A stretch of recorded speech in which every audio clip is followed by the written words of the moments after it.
Bom dia, meus queridos alunos, sejam bem-vindos a mais uma aula de Laboratório de Programação. Hoje a gente vai ver o assunto recursividade, que é o que está marcado no nosso plano de ensino, e no capítulo 3 do livro lá que a gente está adotando, lá, o Estrutura de Dados em C. O que é recursão? É a pergunta que vem na cabeça da gente. Para responder essa pergunta, a gente tem que entender que o conceito de recursão é recursão. Portanto, a definição de recursão é recursão. Se alguém disser que a definição de recursão é uma função que chama a si mesma, essa pessoa está enganada ou está mentindo. Por quê? Porque a recursividade é a habilidade de usar a recursão. Portanto, a gente diz que algo é recursivo quando apresenta a característica de se definir por si mesmo. Uma função é recursiva quando faz uso da recursão, ou seja, quando ela chama a si mesma dentro do seu bloco de código. Algumas definições matemáticas são naturalmente recursivas. Por exemplo, fatorial, a série de Fibonacci, o triângulo de Sierpinski. Embora possa parecer estranho, podemos utilizar a recursividade em praticamente tudo na programação. Vamos começar com um exemplo bem simples, tá? O fatorial. O fatorial de um número n é representado por n, pontinho de exclamação, né? Que a gente lê n fatorial, e a gente define da seguinte forma. O fatorial de 1 é 1, o fatorial de 2 é 2 vezes 1, o fatorial de 3 é 3 vezes 2 vezes 1, que é igual a 6, o fatorial de 4 é 4 vezes 3 vezes 2 vezes 1, que é igual a 24, o fatorial de 5 é 5 vezes 4 vezes 3 vezes 2 vezes 1, que é igual a 120, o fatorial de 6 é 6 vezes 5 vezes 4 vezes 3 vezes 2 vezes 1, que é igual a 720. Para um número natural qualquer, fica fácil a gente ver que o fatorial de n é igual a n vezes n menos 1, vezes n menos 2, vezes n menos 3, vezes até chegar a 3 vezes 2 vezes 1. Tá? Por essa definição de fatorial, a gente pode pensar numa forma recursiva de calcular o fatorial de n. Observe. N fatorial é igual a n vezes n menos 1 fatorial. Obviamente, n menos 1 fatorial é igual a n menos 1 vezes n menos 2 fatorial. Os critérios de parada serão o fatorial de 1, que é 1, e o fatorial de 0. Vamos observar um código feito em C. Temos aqui um código bem simples, tá? Para calcular o fatorial de um número. Eu defini aqui a função fat_it, que é um fatorial interativo. Nela eu vou passar o número inteiro, tá? Na função main, como eu estou fazendo sempre nos programas da gente, eu estou só colocando uma interfacezinha para a gente trabalhar. Eu não vou perder muito tempo explicando ela não, depois você dá uma olhada, linha a linha, procuro colocar aqui seu comentário em cada linha, tá? Do que essa linha faz, o que essa linha significa, para tentar entender esse código, certo? É uma interface bem simples. O interessante é a chamada bem aqui, ó, fatorial interativo.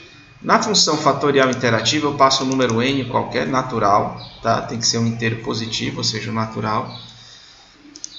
Certo? E esse fatorial aqui é um produto final, o resultado, vai receber 1, tá? E aí eu vou diminuindo, ó, da variável i, de n até 1, eu vou diminuindo, vou decrementando esse i e vou fazendo a multiplicação. Então, estou fazendo exatamente aquilo ali que a gente viu no slide, né? N vezes n menos 1, vezes n menos 2, vezes n menos 3, até chegar em 1. E no final eu retorno. Vamos compilar aqui e rodar para a gente ver. Vamos digitar o número. 1. Fatorial de 1 é 1. 2. Fatorial de 2 é 1. 2, perdão. O fatorial de 2 é 2. 3. Fatorial de 3 é 6. O fatorial de 4... 24, fatorial de 5, 120, fatorial de 6, 720, 7, 5.040, 8, 40.320, 9, 362.880, 10, é um número bem grandão, 11, é um número maior ainda, 12, outro número maior ainda, 13, outro número bem maior, 14, aí já estourou a representação de inteiros, né, do int, tá? O nosso programa já não serve para calcular um fatorial maior do que de um inteiro maior do que 14. Há maneiras de se contornar isso, depois você vai estudando, tá? E tenta achar uma maneira de fazer o cálculo de um fatorial de um número que dê um resultado maior, certo? Isso aqui foi a maneira iterativa, ou seja, não há chamada recursiva aqui. Você vê que dentro da função fatorial IT, que é iterativo, eu não fiz nenhuma chamada recursiva à função fatorial. Mas implementar a função fatorial recursiva é bem simples. Vamos fazê-la aqui, ó. Vamos retornar um inteiro. Vamos fazer aqui um fatorial recursivo, vai receber um inteiro. Observe que antes do main eu não estou implementando funções, tá? Eu estou somente declarando as funções, estou fazendo uma assinatura. Você podia fazer isso naquele arquivo .h, né? Podia fazer um arquivo fatorial.h e colocar essas assinaturas e fazer um include. Mas não vamos pensar nesses detalhes agora não. Depois você pensa nisso. Eu coloco aqui a assinatura da minha função. Veja que na assinatura eu não sou obrigado a dizer qual o nome do parâmetro, a declarar nenhuma variável aqui. Eu só digo o tipo, tá? Então a minha função fatorial recursiva só vai receber um inteiro. Lá embaixo, após o main, é que eu vou implementar int fat. Você não é obrigado a fazer assim não, tá? Se você quiser implementar a função antes do main, pode implementar. Eu só acho que assim é mais organizado, porque eu me concentro observando o main, tá? E no que é que ele tem que fazer. E sabendo as funções que eu posso utilizar. Né? Fica mais fácil de entender o código. Mas se você quiser fazer o contrário, tudo bem. Então aqui eu vou passar um número inteiro, n. Quais são os critérios de parada? Você lembra? Se o n for igual a 0 ou o n for igual a 1, a gente retorna 1. Já que o fatorial de 0 ou de 1 é 1. Se não, a gente retorna o quê? A gente vai chamar recursivamente, ó, a própria função. Perdão, tem que colocar aqui o n que multiplica, né? Aí eu coloco aqui a chamada recursiva do n menos 1. Então é assim que ele vai operar, tá? Passa o número n, ele chega aqui. Se o n for igual a 0 ou for igual a 1, ele retorna 1, certo? Se não, ele vai chamar quem? Ele vai retornar o n que multiplica o fatorial de n menos 1, tá? Então o que é que acontece aqui? Eu vou empilhando as chamadas a essa função. Eu chamo para n, chamo para n menos 1, vou colocando numa pilha, para n menos 2, para n menos 3, para n menos 4, para n menos 5, até que lá no topo da pilha, o meu n vai valer igual a 1 ou 0. Como não tem mais nada para empilhar, eu começo a desempilhar. Vou pegar o 1, aí o retorno da função que multiplica o número anterior vai retornando, e à medida que eu vou desempilhando a pilha recursiva, eu vou fazendo essa multiplicação até que eu chego no resultado que eu quero. Tá? Vamos então modificar aqui, né? Que a gente vai fazer a chamada agora recursiva, não é mais interativa. Vamos compilar e ver o resultado. 1, fatorial de 1 é 1, fatorial de 2 é 2, fatorial de 3 é 6, de 4, 24, 5, 120, 6, 720, 7, 5.040, de 8, 40.320, de 9, aquele número lá 10, bem grandão 11, bem grandão 12, o maior ainda 13, o maior ainda 14. A gente estoura a pilha dia inteira e já não é mais possível. Então bota aqui um número negativo para encerrar a execução. Esse aí é o nosso fatorial recursivo, tá? Um outro exemplo naturalmente recursivo é a multiplicação de números naturais. O que são números naturais? São os inteiros positivos. Vamos pegar aqui um exemplo, 6 vezes 5. Quanto é 6 vezes 5? 6 vezes 5 é igual a 6 vezes 4 mais 6. E o 6 vezes 4, obviamente, é igual a 6 vezes 3 mais 6. Então, o que a gente pode fazer? A gente pode pegar esse resultado e substituir lá em cima. Então, a gente tem que o 6 vezes 5 é igual a 6 vezes 3 mais 6 mais 6. E assim a gente continua recursivamente. Já que a gente sabe que o 6 vezes 3 é igual a 6 vezes 2 mais 6, a gente coloca lá em cima. Fazemos a mesma coisa para o 6 vezes 2 e para o 6 vezes 1. Tá? O critério de parada aqui é quando o segundo número, né, o segundo fator ele, da multiplicação foi igual a 1. Esse é o critério de parada. Quando parar, a gente vai desempilhar esse troço aí e a gente vai ver o quê? Que o 6 vezes 5 é igual à soma do número 6 5 vezes, que é igual a 30. Então fica fácil a gente implementar, né, essa multiplicação de números naturais. Vamos ver o código aqui rapidinho. Está aqui o nosso código.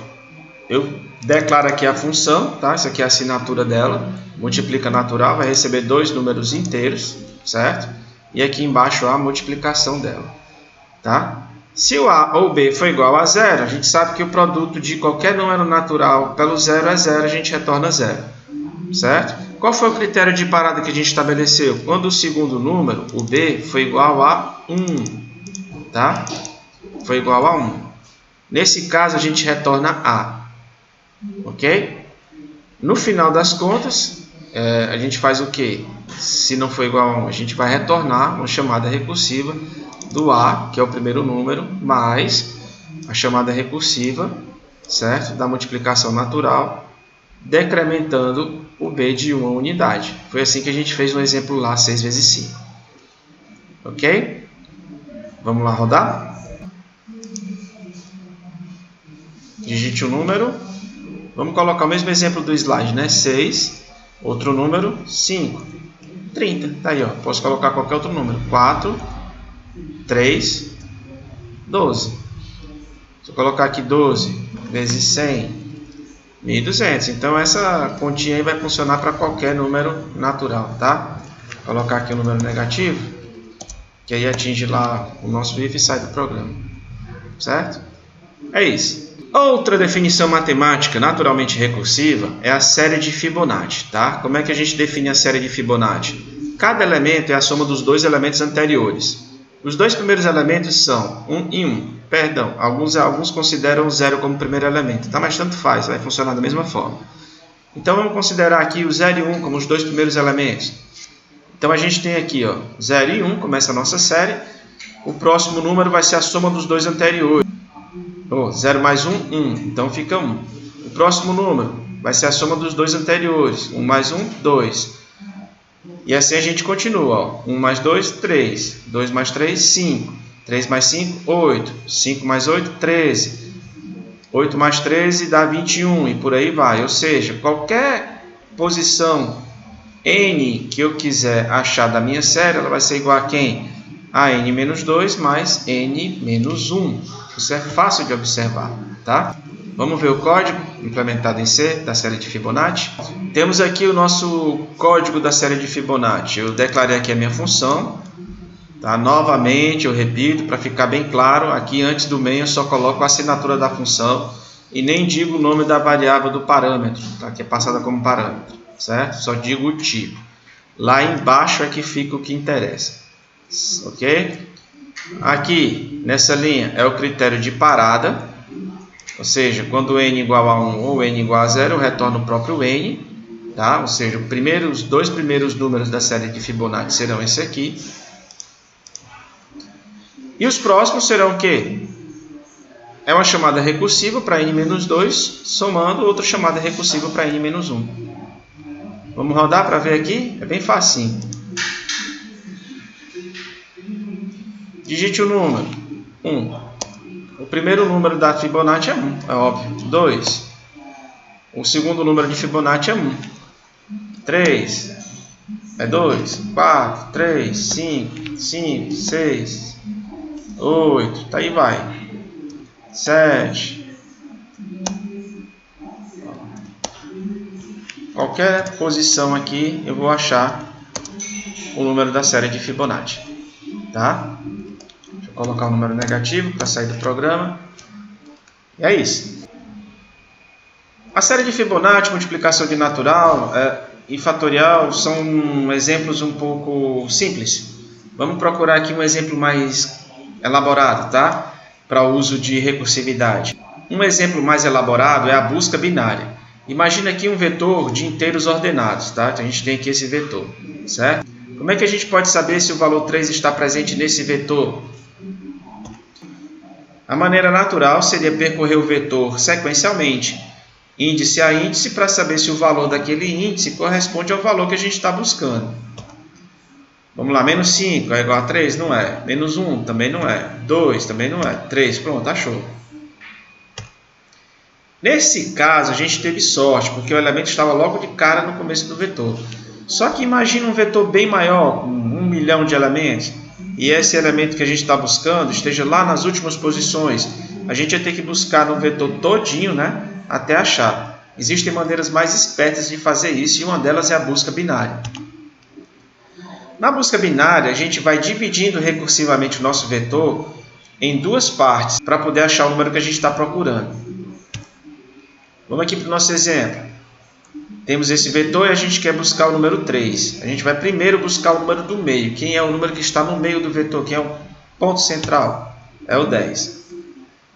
Aí a gente vai fazer a seguinte pergunta. O número que a gente está buscando, no caso 3, ele é menor do que 10 ou é maior ou igual a 10? A gente sabe que ele é menor do que 10. Como o vetor está ordenado, a gente não precisa fazer a busca nos números que estão depois do 10.